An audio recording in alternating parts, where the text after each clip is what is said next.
6. Help the poor. From a letter to Madame A.O. Smirnova. Madame A.O. Smirnova is identified in Note 1 to the introduction. I turn to your assaults on the folly of Petersburg youth who have offered golden garlands and toasted goblets to foreign singers and actresses when whole provinces in Russia are starving. This is not a result, however, of folly, nor of hardness of heart, nor even of frivolity of thought.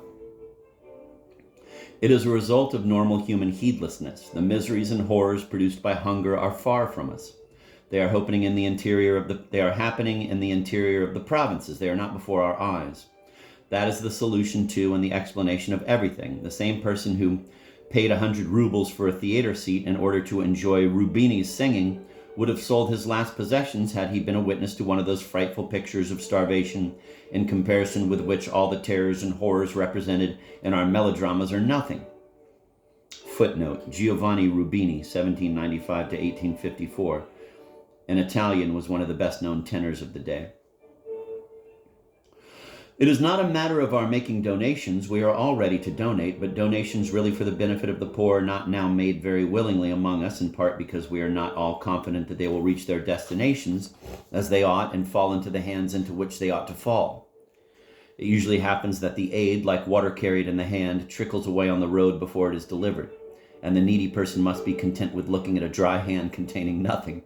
It is fitting to reflect on this theme before collecting donations. We will talk a little about this later, because the question is of no little importance and deserves to be talked about sensibly. But now let us speak of where help is most quickly needed.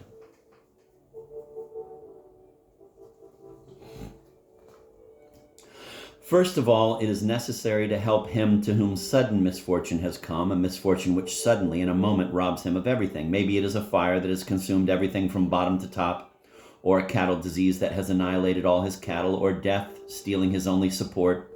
In short, any sudden loss which brusquely presents a man with a poverty to which he has not yet succeeded in accustoming himself.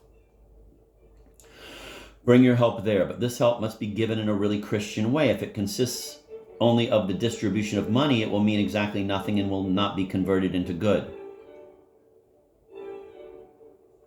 If you have not first pondered the entire situation of the man whom you wish to help, and if you have not brought with you instructions for him to follow henceforth in leading his life, he will not receive great good from your help. The value of the aid accorded rarely equals the value of the lost. In general, it hardly consists of half of what a man has lost, often only a quarter, and sometimes even less. A Russian is capable of every extreme.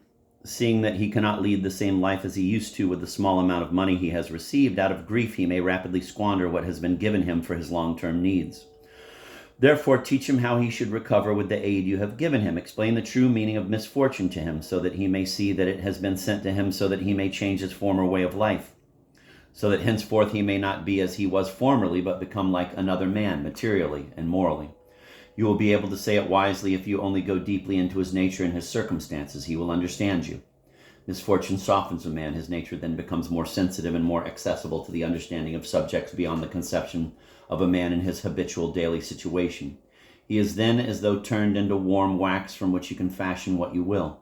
Nevertheless, it would be better if the help be produced by expert hands and sensible priests. Only they are in